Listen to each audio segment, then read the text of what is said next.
भंडारा शहरात 4 वर्षीय चिमुकलीवर लैंगिक अत्याचार प्रकरणी पोलिसांनी आरोपीला अटक केली आहे। दरम्यान या घटनेमुळे जनक्षोभ उभारला आहे। आरोपीला कठोर शिक्षा व्हावी या मागणीसाठी नागरिकांनी उत्स्फूर्तपणे भंडारा बंदचं आवाहन केलं होतं, तर नागरिकांनी मोर्चा काढत आपला रोष व्यक्त केला। आई शिवण क्लाससाठी घराबाहेर पडली आणि आपल्या चिमुकलीला घराजवळच्या अंगणवाडीत सोडून गेली। मात्र काही वेळातच अंगणवाडीतून आलेल्या एका आवाजानं आईच्या काळजाचा ठोका चुकला। दुपारी 12:30 वाजताच्या सुमारास चिमुकली रडत असल्याची माहिती तिच्या भावानं आईला दिली। माहिती मिळताच आईनं तातडीनं अंगणवाडीकडे धाव घेतली। अंगणवाडीच्या बाथरूममधून चिमुकलीच्या रडण्याचा आवाज येत होता आणि बाथरूमचं दार आतून बंद होतं। आईनं वारंवार दार ठोठावलं आणि काही वेळानं एका अनोळखी व्यक्तीनं दार उघडलं। यावेळी चिमुकली घाबरलेल्या अवस्थेत होती। तिचे केस विस्कटलेले होते, चेहऱ्यावर ओरखडे होते आणि तिला शारीरिक त्रास होत असल्याचं तिच्या आईच्या लक्षात आलं। त्यानंतर चिमुकलीला तातडीनं भंडाऱ्याच्या जिल्हा सामान्य रुग्णालयात दाखल करण्यात आलं। वैद्यकीय तपासणीनंतर तिच्यावर लैंगिक अत्याचार झाल्याचं निष्पन्न झालं। या घटनेची माहिती मिळताच भंडारा पोलिसांनी तातडीनं घटनास्थळी धाव घेत तपास सुरू केला आणि काही वेळातच पोलिसांनी नराधम आरोपीला बेड्या ठोकल्या।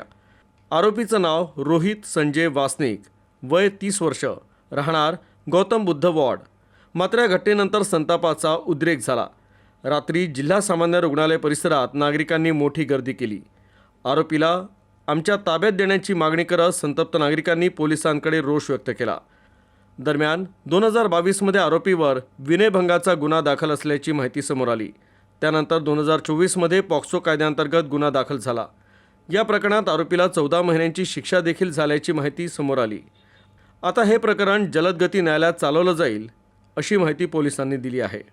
पीडिता अंदाजे 3.5 वर्षाची लहान मुलीवरती जे आहे त्या ठिकाणी अत्याचाराचा प्रकार घडल्यावरून पीडितेच्या आईच्या तक्रारीवरून पोलीस स्टेशन येथे वरील नमूद गुन्हा दाखल करण्यात आलेला आहे। त्यामधील आरोपी नामे रोहित संजय वासनिक, वय 30 वर्ष, राहणार गौतम बुद्ध वार्ड, समतानगर, याला देखील जे आहे पोलिसांनी तात्काळ त्या ठिकाणी ताब्यात घेण्यात आलेलं आहे। पीडितेवरती तात्काळ जे आहे मेडिकल कॉलेज भंडारा हॉस्पिटल या ठिकाणी उपचार सुरू करण्यात आले आणि तिचे जे आहे पुढील वैद्यकीय तपासणी करण्यात आलेली आहे। त्याचप्रमाणे आरोपीची देखील तपासणी करण्यात आलेली आहे। सदर गुन्ह्याचे गांभीर्य पाहता उपविभाग पवनी DYSP ज्योतिका इंगळे मॅडम यांच्याकडे हा तपास देण्यात आलेला आहे।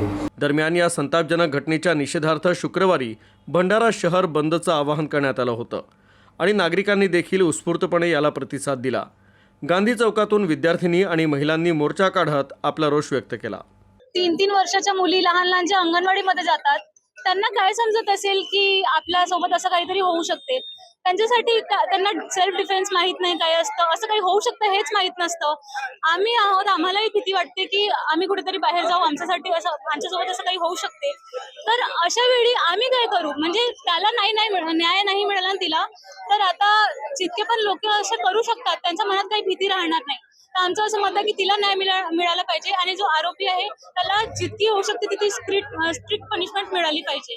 आणि जे अंगणवाडी आहेत, शाळा आहे, जिथे लहान मुली किंवा मोठ्याही मुली जे आहेत त्यांच्यासाठी सेफ्टीसाठी जितक्या सर्व्हिसेस होऊ शकतात, वॉचमॅन राहू शकते किंवा CCTV राहू शकते, जेही करू शकतात ते सर्वांनी केलं पाहिजे। एका चिमुकलीसोबत घडलेल्या या संतापजनक घटनेनंतर संपूर्ण भंडारा जिल्हा हादरला आहे। आरोपीला पोलिसांनी अटक केली असली तरी आता या प्रकरणाचा जलदगती न्यायालयात खटला चालवून पीडितेला लवकरात लवकर न्याय मिळणार का याकडे सर्वांचं लक्ष लागलं आहे। Harish Modghare, USN news, Bhandara.